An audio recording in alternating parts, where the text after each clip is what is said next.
السلام کے دور میں موجود تھا اور اللہ نے شیطان کے ساتھ ساتھ دجال کی موت کو بھی ایک مدت تک ملتوی کر دیا، اور یہی وجہ ہے کہ دجال آج تک زندہ ہے، اور وہ کب ظاہر ہوگا تو اس کے بارے میں احادیث میں معلوم جزیرے میں قید کیا گیا ہے، جس کا علم اللہ کے سوا کسی کو بھی نہیں ہے۔ متعال کا خروج مشرق سے ہوگا، بہت سی احادیث میں ملت ہندہ ثابت ہوگی۔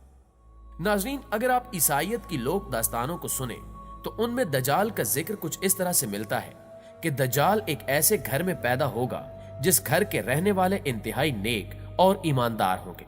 یہ خاندان یعنی اس کے والدین سالوں سے بیٹے کی دعا کر رہے ہوں گے، اور پھر اللہ ان کے گھر بیٹا پیدا کرے گا جو دجال ہوگا۔ دجال کے پیدا ہونے کی خوشی میں اس کے والدین بے حد خوشی منائیں گے، لیکن دجال حد سے زیادہ گستاخ اور بے ادب ہوگا۔ پیارے دوستو، یہودی دجال کو اپنا مسیح یعنی اپنا مسیحا قرار دیتے ہیں۔ آج کے دور میں یہودیوں کے مطابق ان کا مسیح یعنی نجات دہندہ یہودی النسل ہوگا۔ ان کے مطابق دجال حضرت داؤد علیہ السلام کے شاہی خاندان سے ہوگا اور تخت داؤد کا جانشین ہوگا۔ وہ انسانی نسل سے گوشت پوشت کا ایک انسان ہوگا اور عام انسانوں کی طرح پرورش پائے گا، لیکن وہ غیر معمولی اور بہت سی پراسرار طاقتوں کا حامل ہوگا۔ یہودی علماء کے مطابق وقت مقررہ سے پہلے خود دجال کو بھی علم نہیں ہوگا کہ وہ یہودی قوم کا نجات دہندہ اور خدا کا منتخب کردہ ہے۔ خدا اس کی آمد کے وقت اس کو اس کا مقام بتا دے گا، تب وہ یہودیوں کا نجات دہندہ بن کر انتہائی حیرت انگیز قوتوں کے ساتھ سامنے آئے گا۔ وہ عظیم نجات دہندہ، عظیم رہنما، عظیم بادشاہ ہوگا۔ اس کی ذہانت انتہا درجے کی ہوگی۔ دنیا بھر میں موجود دھکے کھاتے اور ذلیل و رسوا یہودی اسرائیل میں بس آئے گا۔ وہ مسجد اقصی کو شہید کر کے اس کی جگہ یہودیوں کا قبلہ یعنی ہیکل سلیمانی تعمیر کرے گا، یہاں تک کہ دجال تمام غیر یہودیوں کے خلاف ایک خوفناک جنگ کر کے ان سب کو ہلاک کر دے گا، اور وہ حضرت داؤد علیہ السلام کی سلطنت کو شان و شوکت کے ساتھ قائم کرے گا۔ اس عظیم خدا نے دنیا کی بادشاہت کو صرف حضرت داؤد علیہ السلام کی نسل یعنی یہودیوں کے لیے مخصوص کر رکھا ہے، لہٰذا ان کا مقام سے کم عظیم ہوگا، اور حضرت موسیٰ علیہ السلام جیسا تو کوئی پیغمبر بھی نہیں ہو سکتا۔ جبکہ ناظرین، ان کا مزید کہنا ہے کہ ساری دنیا دجال کی عقل و ذہانت اور طاقتوں کی وجہ سے اس کو بادشاہ تسلیم کر لے گی اور تب اختیار کرنے دیا جائے گا، البتہ وہ سب ہلاک کر دیے جائیں گے۔ یہودیوں کے مطابق کے بارے میں کیا سوچتے ہیں؟ ہمارے پیارے آقا محمد صلی اللہ علیہ وآلہ وسلم نے 1400 سال پہلے ہی بتا دیا تھا کہ یہودی دجال کو اس کی طاقتوں کی وجہ سے اپنا آقا اور رہنما مان لیں گے۔ اب پتہ چلتا ہے کہ وہ ایسا کیوں کریں گے، لہٰذا آج دنیا میں جتنی بھی بد امنی ہے وہ یہودیوں کی جانب سے اس لیے پھیلائی جا رہی ہے کہ وہ جلد از جلد اپنے سے ہے۔ دوستو، جیسا کہ آپ نے سنا کہ یہودی دجال کو ایک خوبصورت اور خوبرو نوجوان مانتے ہیں، لیکن اسلام کے نزدیک دجال ایک بدصورت اور کانا شخص ہوگا۔ اس کے بال ایسے گھنگریالے ہوں گے جیسے اس کے سر سے سانپ لٹک رہے ہوں۔ وہ ایک جگہ نہیں رکے گا، اس کی رنگت سرخی مائل سے ہوگا اور کمر میں کب ہوگا۔ اس کے باوجود وہ بہت طاقتور ہوگا، وہ عام انسانوں کی طرح نہیں چل سکے گا۔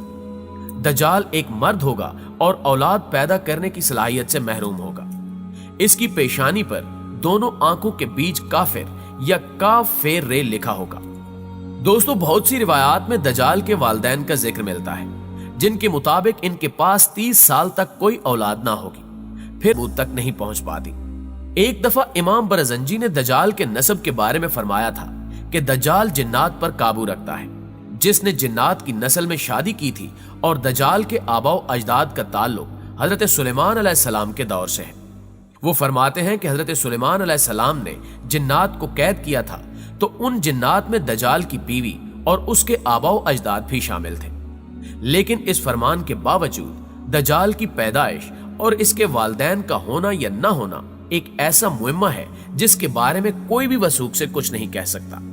ناظرین گرامی، پاکستان کے ایک معروف اسلامی اسکالر کے ایک آرٹیکل کے مطابق دجال کی پیدائش اس وقت ہو گئی تھی جب زمین پر جنات کی حکومت تھی۔